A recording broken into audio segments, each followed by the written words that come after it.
মার্কিন ইসরায়েল হামলায় খামেনির পর ইরানের সাবেক প্রেসিডেন্ট আহমাদিনেজাদ নিহত। চলছে পাল্টাপাল্টি হামলা, দেশে দেশে বিক্ষোভ।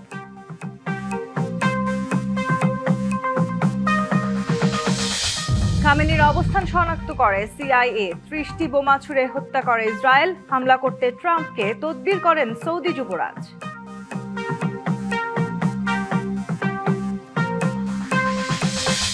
আরব আমিরাতে ইরানের হামলায় এক বাংলাদেশি নিহত। মধ্যপ্রাচ্যে অবস্থান করা প্রবাসীদের নিরাপত্তা নিশ্চিতের নির্দেশ প্রধানমন্ত্রীর।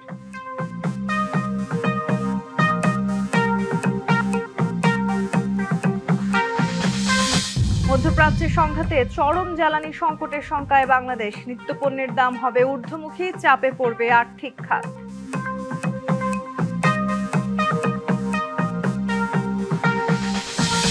যুদ্ধ সংঘাতের জেরে মধ্যপ্রাচ্যগামী অসংখ্য ফ্লাইট স্থগিতে, বিপাকে শত শত যাত্রী। আজ থেকে চালু হচ্ছে বেশ কিছু ফ্লাইট।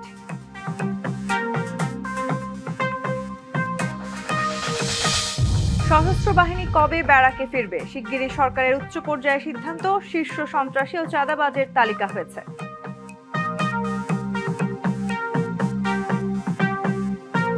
দেখছিলেন নাসিস সিনটেক্স গ্রুপ সংবাদ শিরোনাম। এবার জানাবো খবরের বিস্তারিত। আপনাদের সাথে আছি তাসনুভা তন্নি। মার্কিন ইসরায়েল হামলায় ইরানের সর্বোচ্চ নেতা আয়াতুল্লাহ আলী খামেনির পর দেশটির সাবেক প্রেসিডেন্ট মাহমুদ আহমাদিনেজাদও নিহত হয়েছে।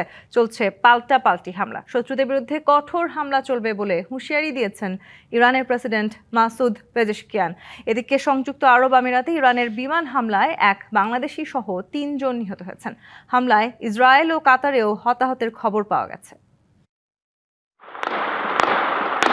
পরমাণু নিয়ে আলোচনা চলার মধ্যে শনিবার ইরানে হামলা চালায় যুক্তরাষ্ট্র ও ইসরায়েল। রাজধানী তেহরান সহ বিভিন্ন অঞ্চলে হামলা চালানো হয়। শনিবারই কড়া জবাব দেয় ইরান। পাল্টা হামলা চালায় মধ্যপ্রাচ্যের কয়েকটি দেশের মার্কিন সামরিক ঘাঁটিতে। তবে মর্মান্তিক খবরটি আসে বাংলাদেশ সময় রবিবার সকালে। ইরানের গণমাধ্যম নিশ্চিত করে দেশটির সর্বোচ্চ নেতা আয়াতুল্লাহ আলী খামেনি নিহত হয়েছেন। একই সাথে নিহত হয়েছেন খামেনির মেয়ে, মেয়ের জামাই, পুত্রবধূ ও নাতনি সহ কয়েকজন। খামেনির মৃত্যুতে ৪০ দিনের রাষ্ট্রীয় শোক ঘোষণা করেছে ইরান। ঘোষণা করা হয়েছে ৭ দিনের ছুটি। খামেনির মৃত্যুতে শোক জানিয়েছে ইরানি বিপ্লবী guard, Islamic revolutionary guard corps IRGC। সেই সঙ্গে খামেনির হত্যার প্রতিশোধের প্রতিশ্রুতিও দিয়েছে তারা। এদিকে মার্কিন প্রেসিডেন্ট ডোনাল্ড ট্রাম্প সামাজিক যোগাযোগ মাধ্যম ট্রুথ সোশ্যালে আগেই জানান যৌথ বাহিনীর হামলায় নিহত হয়েছেন খামেনি। এর আগে শনিবার তিনি বলেন, এ হামলা কতদিন চলবে তা এখনও নিশ্চিত নয়। উদ্দেশ্য পূরণ না হওয়া পর্যন্ত এ হামলা অব্যাহত থাকবে। আমি চাইলে দীর্ঘ লড়াইয়ে গিয়ে সবকিছু নিজের নিয়ন্ত্রণে নিতে পারি। আবার 2 থেকে 3 দিনের মধ্যে হামলা শেষ করে ইরানিদের বলতে পারি, যদি আপনারা আবারও পারমাণবিক কার্যক্রম চালান তাহলে কয়েক বছর পর আবারও আমাদের সঙ্গে দেখা হবে, অর্থাৎ আবারও হামলা চালাবো। এদিকে খামেনি হত্যার নিন্দা জানিয়েছেন জাতিসংঘের মহাসচিব অ্যান্তনিও গুতেরেস। তিনি বলেন, ইরানে ওয়াশিংটন তেল আবিবের চালানো এ হামলা আন্তর্জাতিক আইনের লঙ্ঘন। পুরো ইরান জুড়ে চালানো হচ্ছে হামলা, পাল্টা হামলা চালাচ্ছে ইরানও। মধ্যপ্রাচ্যের এই যুদ্ধ কোথায় গিয়ে ঠেকে তা নিয়ে এখন উদ্বেগ বিশ্ববাসীর। Rahnuma Fermin, DBC news desk. ইরানের সর্বোচ্চ নেতা আয়াতুল্লাহ আলী খামেনির অবস্থান শনাক্ত করেছিল মার্কিন কেন্দ্রীয় গোয়েন্দা সংস্থা CIA। আর সেই তথ্যের ভিত্তিতে বোমা হামলা চালায় ইসরায়েল। এতেই নিহত হন খামেনি সহ একাধিক শীর্ষ সামরিক কর্মকর্তা। ইরানে হামলার জন্য তদবির করেছিলেন সৌদি যুবরাজ মোহাম্মদ বিন সালমান। এজন্য একাধিকবার ফোন করেন মার্কিন প্রেসিডেন্ট ডোনাল্ড ট্রাম্পকে। এক প্রতিবেদনে এই তথ্য দিয়েছে মার্কিন সংবাদ মাধ্যম দ্য ওয়াশিংটন পোস্ট। যুক্তরাষ্ট্রের কেন্দ্রীয় গোয়েন্দা সংস্থা CIA কয়েক মাস ধরেই নজরদারিতে রেখেছিলেন ইরানের সর্বোচ্চ নেতা আয়াতুল্লাহ আলী খামেনিকে। সর্বশেষ তারা জানতে পারে শনিবার সকালে তেহরানের একটি সরকারি কম্পাউন্ডে শীর্ষ পর্যায়ের বৈঠকে উপস্থিত থাকবেন খামেনি। এ তথ্য পাওয়ার পরই হামলার সিদ্ধান্ত নেয় ইসরায়েল। ইসরায়েলের পরিকল্পিত অভিযানে স্থানীয় সময় সকাল 6টায় যুদ্ধবিমান উড্ডয়ন করে। 2 ঘন্টা পর তেহরানের স্থানীয় সময় সকাল 9:40-এর দিকে দূরপাল্লার ক্ষেপণাস্ত্র আঘাত হানে সরকারি কম্পাউন্ডে। লক্ষ্যবস্তু ছিল Presidency office, national security council এবং সর্বোচ্চ নেতার কার্যালয় সংলগ্ন ভবন। ইসরায়েলি সূত্র জানায় বৈঠকে উপস্থিত ছিলেন IRGC প্রধান মোহাম্মদ পাকপুর, প্রতিরক্ষামন্ত্রী আজিজ নাসির জাদে এবং সামরিক পরিষদের প্রধান আলী শামখানি সহ আরও অনেকে। গত জুনে এ ধরনের পরিকল্পনার সময় মার্কিন প্রেসিডেন্ট ডোনাল্ড ট্রাম্প দাবি করেছিলেন যুক্তরাষ্ট্র জানে খামেনি কোথায় অবস্থান করছেন। শনিবারের হামলাতেও একই গোয়েন্দা নেটওয়ার্ক ব্যবহার করা হয়েছে। বিশ্লেষকরা বলছেন এই হামলা শুধু সামরিক নয়, বরং কৌশলগত ও রাজনৈতিক বার্তাও বহন করছে। এতে মধ্যপ্রাচ্যে নতুন করে উত্তেজনা ছড়িয়ে পড়ার শঙ্কা তৈরি হয়েছে। হামলার পর ইরানের প্রতিক্রিয়া কী হবে সেদিকেই নজর এখন বিশ্বের। জয় রায়, ডিবিসি নিউজ ডেস্ক। পারমাণবিক ইস্যুতে ইরান যুক্তরাষ্ট্রের মধ্যে গঠনমূলক আলোচনা চলছিল। ফলপ্রসূ আলোচনার ঘোষণা দিয়েছিলেন যুক্তরাষ্ট্রের প্রেসিডেন্ট ডোনাল্ড ট্রাম্পও। কিন্তু এর মধ্যেই কেন যৌথ হামলা চালালো ইসরায়েল যুক্তরাষ্ট্র? মূলত হামলার পেছনে রয়েছে গভীর এক খেলা। প্রকৃত খেলাটা শুরু হয়েছিল হামলার 12 ঘন্টা আগে। 28শে ফেব্রুয়ারি শনিবার সকাল যুক্তরাষ্ট্র ইসরায়েলের যৌথ ক্ষেপণাস্ত্র হামলায় কেঁপে উঠল তেহরানের আকাশ। ফলপ্রসূ আলোচনার মধ্যেই কেন এই হামলা? খালি চোখে এটি একটি সামরিক অভিযান মনে হলেও এর পেছনে রয়েছে 12 ঘন্টার গভীর এক খেলা। গত 27শে ফেব্রুয়ারি ইসরায়েল সফরে যান ভারতের প্রধানমন্ত্রী নরেন্দ্র মোদী। এমন এক সময় এই সফর যখন আন্তর্জাতিক শক্তিগুলো নিজ নিজ সংকটে ব্যস্ত।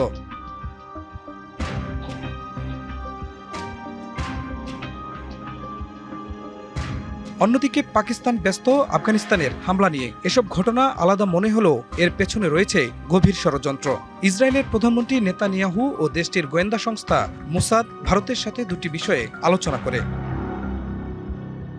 এখানেই হচ্ছে মূল খেলা। আফগানিস্তানের সাথে ভালো কূটনৈতিক সম্পর্ক রয়েছে ভারতের। ইসরায়েল চেয়েছে আফগানিস্তান যেন পাকিস্তানকে সীমান্ত সংঘাতে ব্যস্ত রাখে। আফগানিস্তানও তাই করেছে। পাল্টা জবাব দেয় পাকিস্তান। ফলে দুই দেশে ব্যস্ত হয়ে পড়ে যুদ্ধে। ইসরায়েলেরও চাওয়া ছিল এতে পাকিস্তান ইরান থেকে দূরে থাকবে।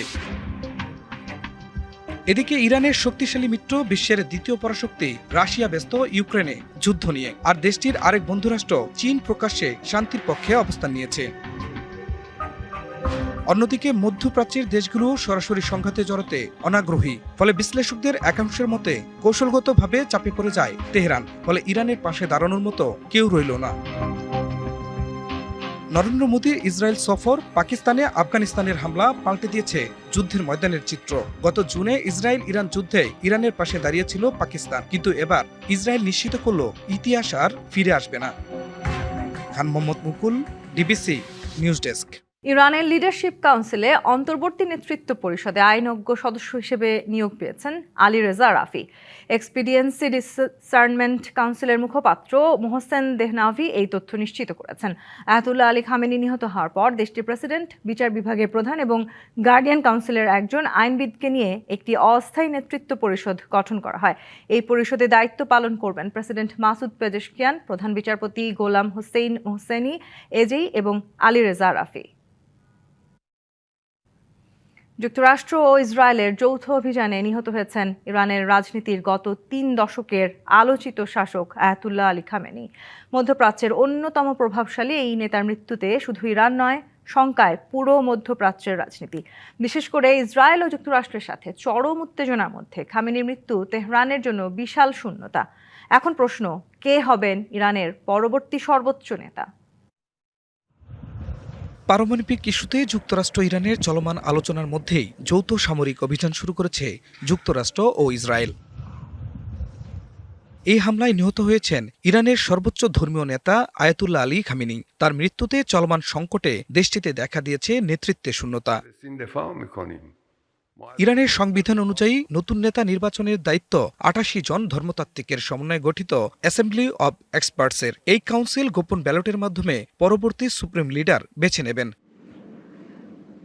নতুন নেতা নির্বাচনে কয়েকজনের নাম এসেছে আলোচনায়। তাদের মধ্যে আয়াতুল্লাহ খামেনির দ্বিতীয় ছেলে মুস্তফা খামেনিকে শক্তিশালী নেতা মনে করা হচ্ছে। এছাড়া অ্যাসেম্বলি অব এক্সপার্টসের প্রভাবশালী সদস্য ও ধর্মীয় প্রতিষ্ঠানের প্রধান আলী রেজা আরাফিও রয়েছেন আলোচনায়। তবে গত জুনে ইসরায়েলের সঙ্গে 12 দিনের যুদ্ধে আত্মগোপনে থাকার সময় খামেনি সম্ভাব্য 3 জন উত্তরসূরির নাম নির্ধারণ করেছিলেন বলে একাধিক জ্যেষ্ঠ কর্মকর্তা জানিয়েছেন। তারা হলেন বিচার বিভাগের প্রধান গোলাম হোসেন মোহসেনি এজিই, খামেনির দপ্তর প্রধান আলী আসগর হেসাজি ও সংস্কারপন্থী ধারার ধর্মীয় নেতা ও খোমেনির নাতি হাসান খোমেনি। তবে যুদ্ধের এই ডামাডোলে সবচেয়ে গুরুত্বপূর্ণ ভূমিকা পালন করবে Islamic revolutionary guard corps IRGC। যুক্তরাষ্ট্র ইসরায়েলের হামলা মোকাবেলায় দলটি চাইছে দ্রুত নেতৃত্ব নির্ধারণ। বিশ্লেষকরা বলছেন, রাজনৈতিক নেতৃত্বের চেয়েও এখন সামরিক সংহতি ইরানের জন্য বেশি জরুরি। বাইরের শত্রু মোকাবিলায় এবং অভ্যন্তরীণ শৃঙ্খলা বজায় রাখতে IRGC হবে মূল চালিকা শক্তি। ইরানের সর্বোচ্চ নেতার পদটি কেবল ধর্মীয় নয়, এটি সামরিক ও রাজনৈতিক সিদ্ধান্তের কেন্দ্রবিন্দু। বর্তমান যুদ্ধের প্রেক্ষাপটে এমন একজন নেতাকে প্রয়োজন হবে যিনি শিয়া মিলিশিয়া নেটওয়ার্ক বা অ্যাক্সিস অব রেমিটেন্সকে ঐক্যবদ্ধ রাখতে পারবেন। খান মোহাম্মদ মুকুল, DBC নিউজ ডেস্ক।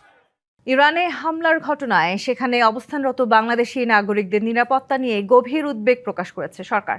একই সঙ্গে মধ্যপ্রাচ্যে শান্তি ও স্থিতিশীলতা বজায় রাখতে সংশ্লিষ্ট সব পক্ষকে সর্বোচ্চ সংযম এবং কূটনৈতিক পথে ফিরে আসার আহ্বান জানানো হয়েছে।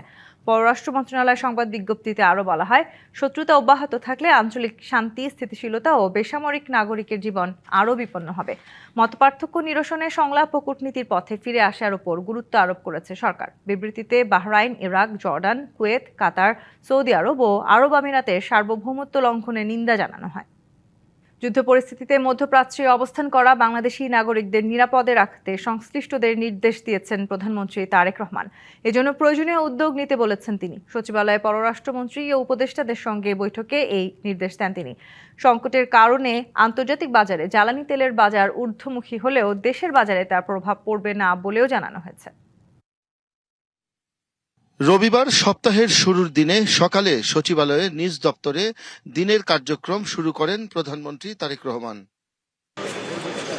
প্রধানমন্ত্রী গুরুত্বপূর্ণ বৈঠকে বসেন পররাষ্ট্রমন্ত্রী ও উপদেষ্টার সঙ্গে, যেখানে ইরানে যুদ্ধ পরিস্থিতিতে বাংলাদেশের ভূমিকা ও যুদ্ধের প্রভাব মোকাবেলায় করণীয় নিয়ে আলোচনা হয়। তো এখানে মেইনলি হচ্ছে আমাদের সিটিজেনদের সিকিউরিটি প্রাধান্য দেওয়া এবং তাদেরকে সহায়তা করা, যাতে তারা কোনো ডিস্ট্রেস ফেস না করে, এবং যারা আমাদের স্ট্যান্ডার্ড প্যাসেঞ্জার আছেন এখানে আমরা সহায়তা দিচ্ছি।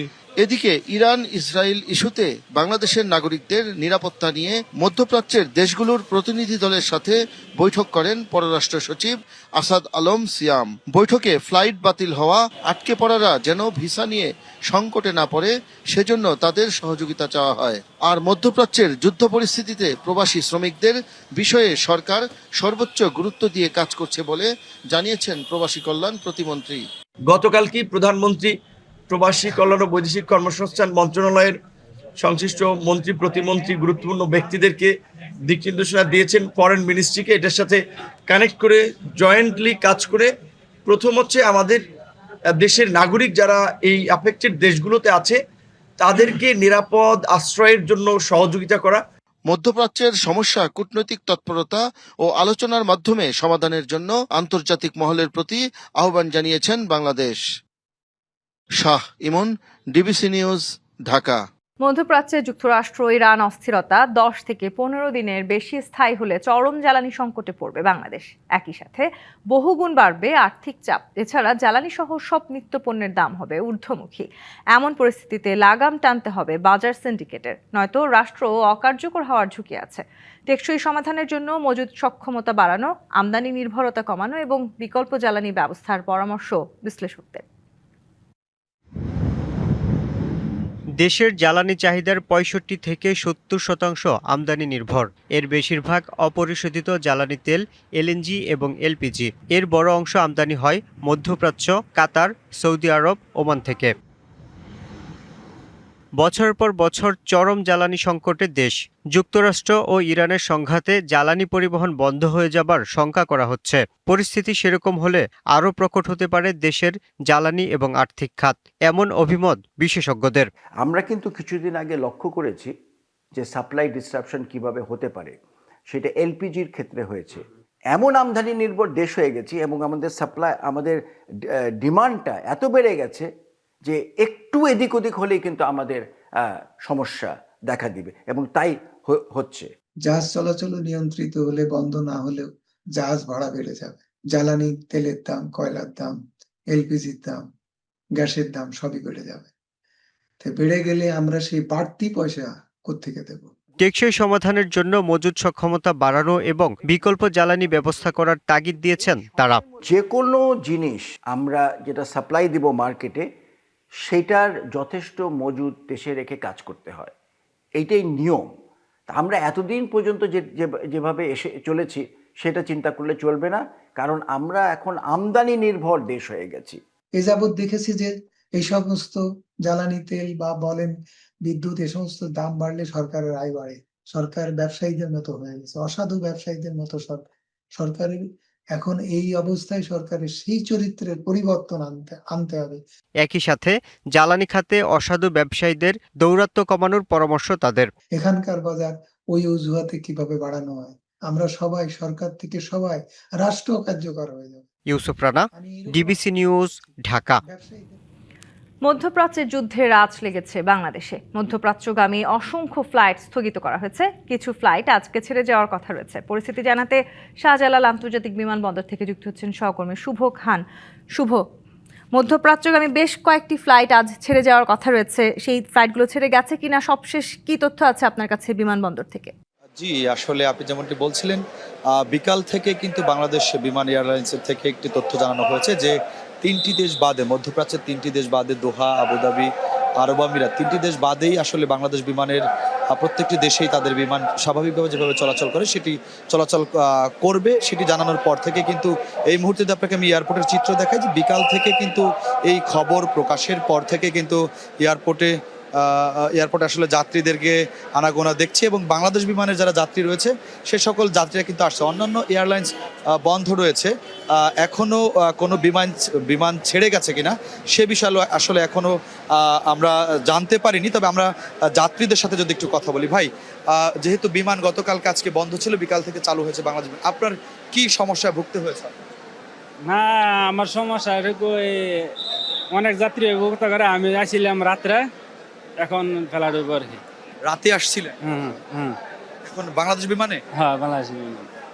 কোন দেশে যাচ্ছে? সৌদি। জি, আপনার কি কোনো প্রবলেমে পড়তে হয়েছে যে বিমান বন্ধ ছিল গতকালকে আজকে? এই মাত্র আসছি, এখন পর্যন্ত আমি এখনো কোনো প্রবলেম দেখিনি, আমি এই মাত্র আসছি। আসলে দেখছেন যে যারা ছেড়ে যাচ্ছে মধ্যপ্রাচ্যের বিভিন্ন দেশে, আপনার ফ্লাইট ছিল কখন? আমাদের ফ্লাইট ছিল রাত্রে 1টা, এখনো আজকে রাত্রে 1টায়। গতকাল যে বিমান বন্ধ ছিল আজকে দিনে বন্ধ ছিল, কোনো সমস্যা হয়েছে? না, আমাদের কোনো সমস্যা হয় না, আমার ফ্লাইট এখন পর্যন্ত রানিং আছে, রাত্রে 1:15 ফ্লাইট। জি, আসলে জানেন যে গতকালকে যে ফ্লাইট বন্ধ ছিল এবং আজকে দুপুর পর্যন্ত কিন্তু ফ্লাইটগুলো বন্ধ ছিল। এরপরে কিন্তু বাংলাদেশ বিমানের যেটি বলছিলাম যে 3টি দেশ বাদে মধ্যপ্রাচ্যের যে সকল দেশগুলোতে বাংলাদেশের যে বিমান চলাচল স্বাভাবিক, সেটি কিন্তু শুধুমাত্র বাংলাদেশ এয়ারলাইন্স করেছে। অন্যান্য যে এয়ারলাইন্সগুলো রয়েছে তারা কিন্তু এখনও সেগুলো চালু করেনি এবং তারা করবে কিনা এমন তথ্য কিন্তু আসলে আমাদের কাছে এখন আসেনি। ইতিমধ্যে দেখতে পাচ্ছেন যে আসলে এয়ারপোর্টের এখনকার চিত্র, যে মানুষ যখন প্রবাসে যায়, স্বজনরা তাদের প্রিয়জনকে বিদায় দিতে অশ্রুসিক্ত যে মুহূর্ত, সেই মুহূর্তের ছবি আসলে আপনাদেরকে আমরা দেখানোর চেষ্টা করছি। সর্বশেষ যদি বলি, আসলে বিকাল থেকে জানানো হয়েছে বাংলাদেশ এয়ারলাইন্সের 3টি দেশ বাদে সব জায়গাতেই মধ্যপ্রাচ্যে বিমান চলাচল হবে, যার কারণে কিন্তু যাত্রীরা এসেছেন এবং দেখতেই পাচ্ছিলেন যে আসলে ভিতরে ঢুকছেন, প্রবেশ করছেন যাত্রীরা এবং হয়তো এক একজনের যেরকম টাইম রয়েছে ঠিক সেই টাইমেই নিয়মিতভাবেই বাংলাদেশ এয়ারলাইন্স ছেড়ে যাবে। শুভ, ধন্যবাদ আপনাকে। সশস্ত্র বাহিনী কবে ব্যারাকে ফিরবে এ বিষয়ে শিগগিরই সরকারের উচ্চ পর্যায়ে সিদ্ধান্ত নেওয়া হবে, কথা জানিয়েছেন স্বরাষ্ট্রমন্ত্রী সালাউদ্দিন আহমদ। জানান, শীর্ষ সন্ত্রাসী ও চাঁদাবাজদের তালিকা করা হয়েছে, শিগগিরই তাদের বিরুদ্ধে ব্যবস্থা নেবে সরকার। এদিকে সচিবালয়ে স্বরাষ্ট্রমন্ত্রীর সাথে বৈঠক করেছেন ভারত ও পাকিস্তানের হাইকমিশনার। দুপুরে সচিবালয়ে ফায়ার সার্ভিস ও সিভিল ডিফেন্সের কর্মকর্তাদের সঙ্গে মতবিনিময় করেন স্বরাষ্ট্রমন্ত্রী সালাউদ্দিন আহমদ।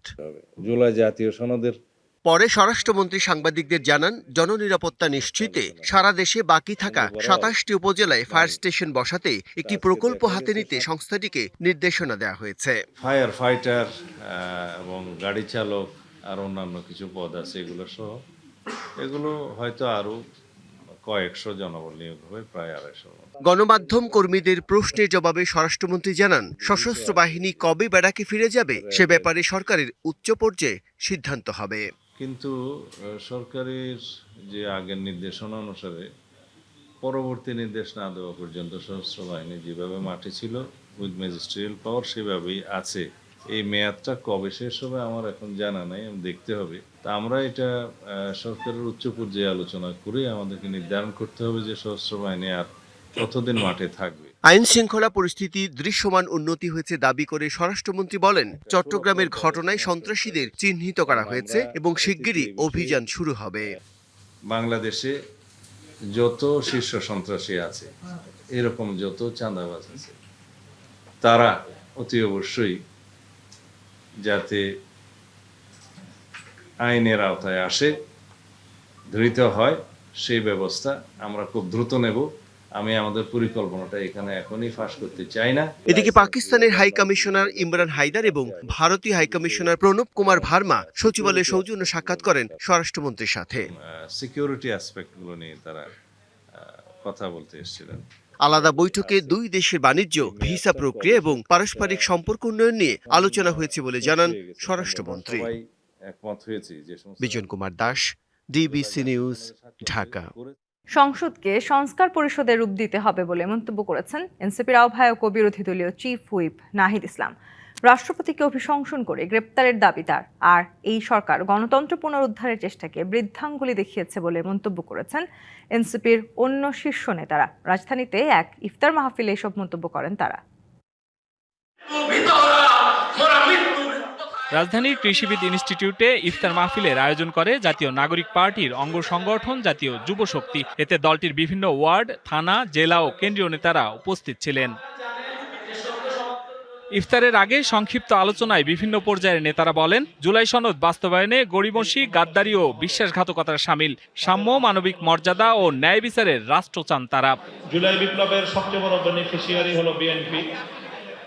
ক্ষমতায় গিয়ে জুলাই সনদের ব্যাপারে, জুলাই সনদ বাস্তবায়নে তারা যে গরিমসি করছে, আমি মনে করি এটা সুস্পষ্ট জুলাই বিপ্লবের সাথে গাদ্দারি এবং বিশ্বাসঘাতকতা।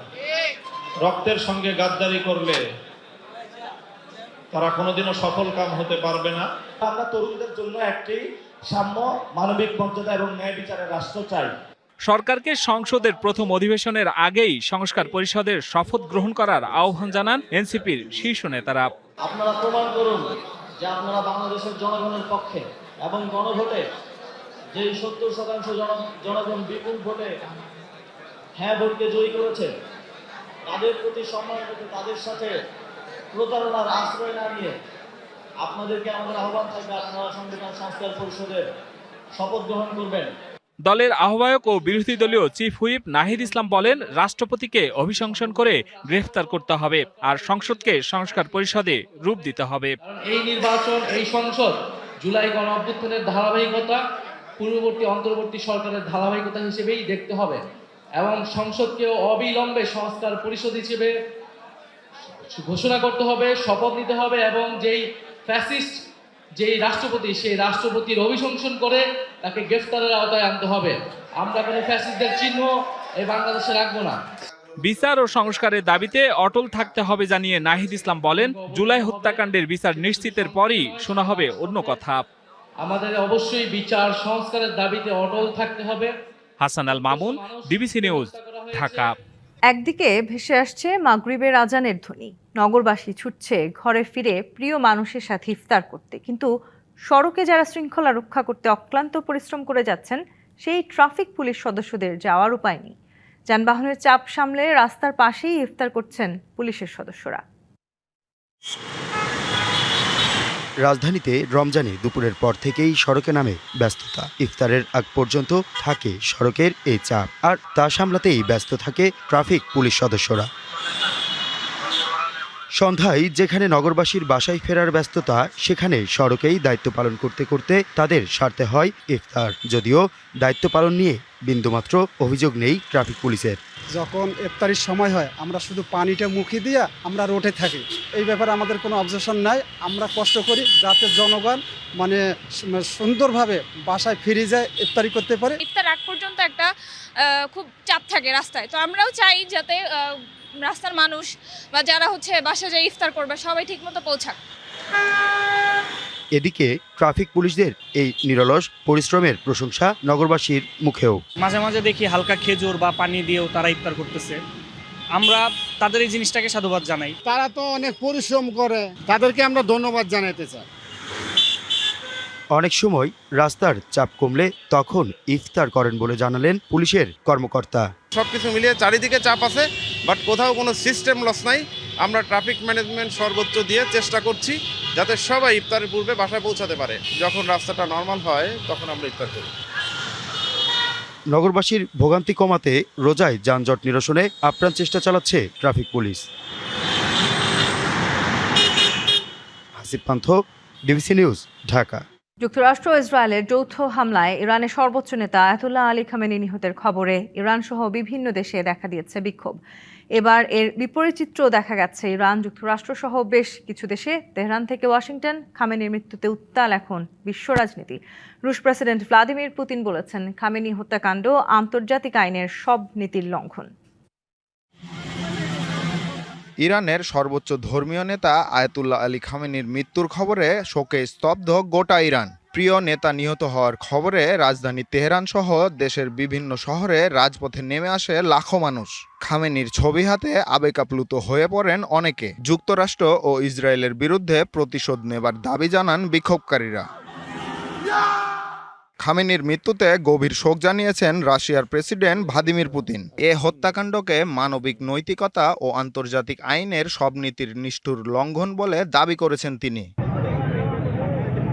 খামেনি হত্যার প্রতিবাদে উত্তেজনা দেখা গেছে পাকিস্তানের করাচিতে। দেশটির মার্কিন কনসুলেটে প্রবেশের সময় বিক্ষোভকারীদের সঙ্গে নিরাপত্তা বাহিনীর সংঘর্ষ বাধে। এতে অন্তত 9 জন নিহত হবার খবর পাওয়া গেছে। খামেনির মৃত্যুতে বিক্ষোভ হয়েছে ইরাকের রাজধানী বাগদাদেও। সেখানে বিক্ষোভকারীদের সঙ্গে নিরাপত্তা বাহিনীর ধাওয়া পাল্টা ধাওয়ার ঘটনা ঘটে। খামেনি হত্যার নিন্দা জানিয়ে ভারতের জম্মু কাশ্মীর, হায়দ্রাবাদ ও লখনৌতে রাস্তায় সমাবেশ করেছে শত শত মানুষ। ভারত পাকিস্তানের পাশাপাশি প্রতিক্রিয়া দেখা গেছে বাংলাদেশেও। ঢাকায় বিক্ষোভ মিছিল থেকে জঘন্য এ হত্যাকাণ্ডের তীব্র নিন্দা জানানো হয়। এদিকে প্রতিবাদ ও বিক্ষোভের বিপরীত চিত্র দেখা গেছে খোদ ইরানেই। দেশটির একটি পক্ষকে রাস্তায় নেমে গান বাজিয়ে উদযাপন করতে দেখা যায়। গাড়ির হর্ন বাজিয়েও অনেককে সেখানে সমর্থন জানাতে দেখা গেছে। এছাড়া যুক্তরাষ্ট্রে শত শত ইরানি প্রবাসীকে উচ্ছ্বাস প্রকাশ করতেও দেখা যায়।